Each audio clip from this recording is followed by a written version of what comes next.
का म्हणालो, किसी को विरासत में गद्दी मिलती है पर हर किसी को बुद्धी नहीं मिलती। आणि म्हणून आमच्या विजयाचा आनंद त्यांना दिसत नाही, कारण त्यांच्या डोळ्यात पराभवाचं पाणी आहे। डोळे मिटले की सगळाच अंधार असतो, तसं विरोधकांचं झालंय। उघडा डोळे, बघा नीट, तुम्हाला समोर दिसेल विकास, डेव्हलपमेंट, कल्याणकारी योजना, ज्यामुळे आम्हाला लोकांना या जनतेने जोडे मारल्यानंतर काही जणांना पुन्हा हिंदुत्व आठवलंय। उशिरा सुचलेलं शहाणपण आहे। हिंदुत्व काय टी शर्ट आहे का? कधी बदलू शकतो, कधी घालू शकतो, असं नाही होत। हौस से जाती हो बुन से नहीं आती, हे लक्षात ठेवा। मी उलट म्हणतोय, बुन से जाती हो हौस से, पण आता हौस से गई है तो बुन से कैसे आएगी? आज लोकांना कळलं नाही तुम्ही काय विनोदानी म्हटले आणि काय उपहासानी म्हटले। स्पष्ट हौस से गई वो बुन से नहीं आती, समझने वाले को इशारा काफी है। आणि मुंह में राम बगल में छुरी अशी जी काय वृत्ती आहे, त्या ठिकाणी हनुमान चालीसा म्हटलं, त्याला जेलमध्ये टाकून दिलं। हनुमान चालीसा, आता हनुमान मंदिरामध्ये फिरतात आणि किती भयंकर वागलात। आणि म्हणून फडणवीसांना देखील, देवेंद्रजींना हात टाकण्यासाठी देखील कारस्थानं शिजवली। आणि म्हणून मी आपल्याला एवढंच सांगतो, काही लोक म्हणाले बर्फाच्या लादीवर टाकून मारू, काही लोक म्हणाले लाडकी बहीण योजनेची इन्क्वायरी करू, लाडक्या भावाची इन्क्वायरी करू, आणि सरकार आल्या आल्या सगळ्यांना जेलमध्ये टाकू। मी तर सांगितलं, लाडक्या बहिणींसाठी एकदा काही 100 वेळा एकनाथ शिंदे जेलमध्ये जायला तयार आहे। पण तुम्हाला मी हेही सांगितलं त्यावेळेस, लाडक्या बहिणी लाडक्या भावांच्या बाजूनेच उभ्या राहतील, सावत्र भावांना त्यांची जागा दाखवतील, हे मी सांगितलं होतं तेव्हा। आणि सावत्र भावांना जागा दाखवली। आणि म्हणून यांचं रंग बदलण्याचं कौशल्य बघून सरड्यांना सुद्धा लाज वाटली असेल। मी आधी सीएम म्हणजे कॉमन मॅन म्हणून काम करत होतो, आता डीसीएम आहे। डीसीएम म्हणजे डेडिकेटेड टू कॉमन मॅन, अशा प्रकारचं मी काम करतो। आमचे मित्र अंबादास म्हणाले, अभिभाषणात राज्याचं नुसतं गुलाबी स्वप्न रंगवलंय, पण ते स्वप्न नाही, महाराष्ट्राचं अंबादास गुलाबी वास्तव आहे। अंबादासजी, तुमच्या नवाबी सरकारपेक्षा आमचं गुलाबी सरकार केव्हाही चांगलं ठरलं। दादांनी पण आमच्या गुलाबी सरकार घेतलं। तुम्ही केलं त्याच्यामुळे तुम्ही तिथे परत आलात, त्याच्याबद्दल काही वाद नाही। त्याचा तुम्ही 40 वर्षात केलं त्याच्यामुळे तुम्ही तिकडे आलात। नाही, आता पुढच्या वर्षात तुम्ही काय करणार? ऐका ऐका, कन्सर्न परब साहेब, तुम्ही वाचलं नाही, तुम्ही परब साहेब, अरे परब साहेब, सन्माननीय परब साहेब, अजून भाषण उपमुख्यमंत्र्यांचं पूर्ण व्हायचंय, अजून उपमुख्यमंत्र्यांचं भाषण पूर्ण व्हायचंय। त्याच्या आधीच तुम्ही एवढे का अस्वस्थ होताय? एवढे नाही, आता खाली बसा। त्यांचं भाषण पूर्ण झालेलं नाहीये, त्याच्या आधी भाषण करायचं नाही। नाही नाही, तुम्ही परब साहेब हे बरोबर नाहीये। परब साहेब हे बरोबर नाहीये। मुख्यमंत्री किंवा उपमुख्यमंत्र्यांचं भाषण सुरू होण्याच्या आधीच तुम्ही गोंधळ घालता आणि तुमच्या दोघांतल्या स्पर्धेमुळे दानवे उभे राहतात। खाली बसा दोघं। नाही, त्यांचं भाषण पूर्ण होऊ द्या, भाषण पूर्ण होऊ द्या, दोघं खाली बसा। तुम्ही दोघं खाली बसा, भाषण पूर्ण झालेलं नाहीये। परब साहेब, ही तुमची पद्धत बरोबर नाही, पद्धत बरोबर नाही। तुम्ही इतरांना नियम शिकवता आणि स्वतः असं वागतात। अहो, त्यांनी उत्तर काय द्यायचं? त्यांचं उत्तर पूर्ण झालंय का?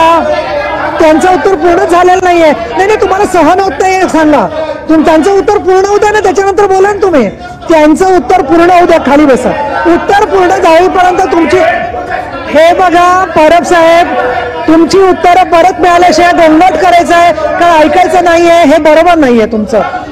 उपमुख्यमंत्र्यांचं भाषण पूर्ण झालं नाही अजून, त्याच्या आधीच तुम्ही आरडाओरडा करताय, कुठली पद्धत आहे? बरोबर नाहीये। नाही नाही नाही नाही नाही, उपमुख्यमंत्र्यांमध्ये तुम्ही भाषण सुरू करा, हे असं नाही चालणार, असं चालणार नाही। हम करे सो कायदा, इथे तुमच्या घरामधली बैठक चालली नाहीये, खाली बसा, बसा खाली, बस।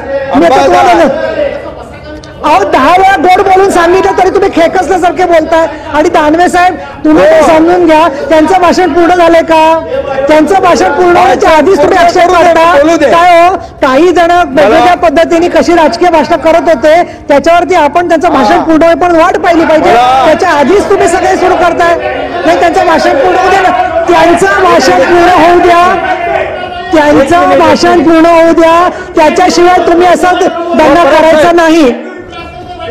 राईट टू रिप्लाय नंतर आधी त्यांचं भाषण पूर्ण होऊ द्या. तुम्ही भाषण न ऐकता शहरवाजी करताय ते बरोबर नाहीये. आणि दानवे साहेब तुम्ही त्यांच्या मागे वाहून जाऊ नका. खाली बसा प्लीज. नाही, उपमुख्यमंत्री महोदय भाषण करा. आपण तुम्ही उपमुख्यमंत्री महोदय भाषण करतायत. दादागिरी चालली आहे तुमची. सभागृहात दादागिरी चालली आहे. नियम तुम्हाला माहिती आहे तरी सुद्धा तुम्ही परत परत बोलताय. खाली बसा. खाली बसा. परब साहेब सहन होत नाहीये. मातोश्रीला दाखवण्यासाठी सगळं करताय. खाली बसा. चला साहेब खाली बसा. सभापती महोदया, परब साहेब एवढं मनाला लावून घेऊ नका.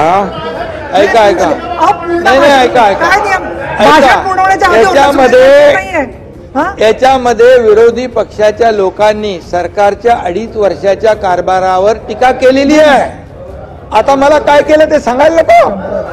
आणि टीका केली म्हणाले काहीच केलं नाही. हे अभिभाषण चुकीचं आहे. या अभिभाषणाचा आणि सरकारच्या कामाचा काही अर्थोनार्थी संबंध नाही. आणि म्हणून त्याचं उत्तर गुलाबराव पाटील साहेब पाटील हे अंबादास बसरा.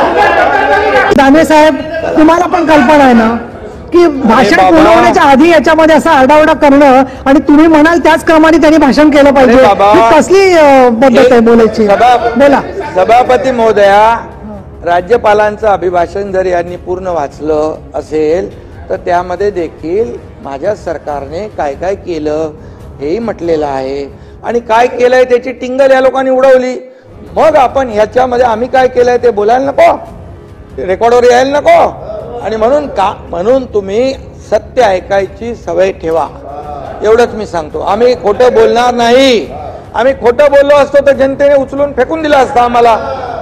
आणि म्हणून जे खरं बोललो, खरं काम केलं, म्हणून तुम्ही जे विधानसभेचं मंत्रिमंडळ बनवलं होतं, हॉटेल बुक केले होते ते तुम्हाला रद्द करावी लागली.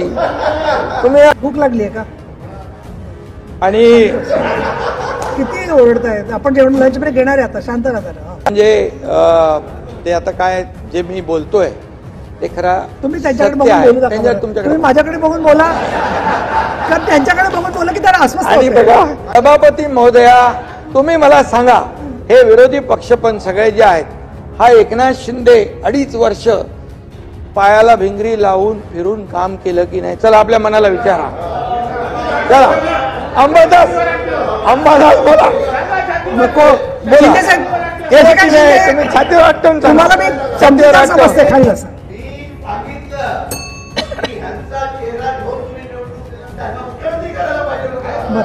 अरे ठीक आहे. बघा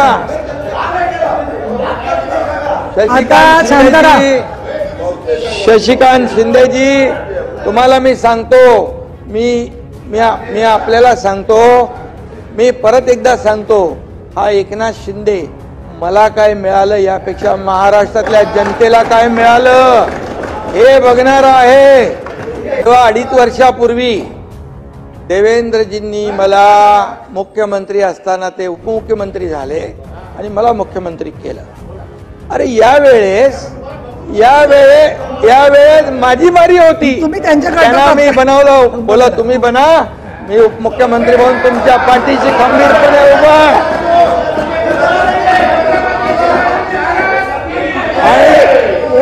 आणि हे मला कळतंय. आम्ही टीम म्हणून काम केलं. या ठिकाणी मी ही भूमिका घेतली. आणि सभापती महोदया, ते किती काय बोलले असते तरी ते पुतना मावशीचं प्रेम आहे.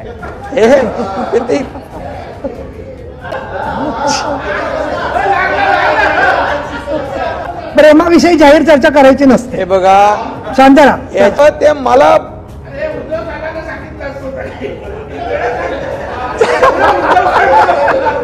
महोदया, कुठल्याही पदापेक्षा या महाराष्ट्रातल्या करोडो लाडक्या बहिणींचा लाडका भाऊ मी झालो, हे पद माझ्यात सगळ्यात मोठं आहे. हे पद सगळ्यात मोठं आहे माझ्यासाठी. बुलंद होते इरादे अगर तो मुश्किलें आसान हो जाती है, टूट जाती है सब चट्टाने और राहें बनती जाती है. धन्यवाद.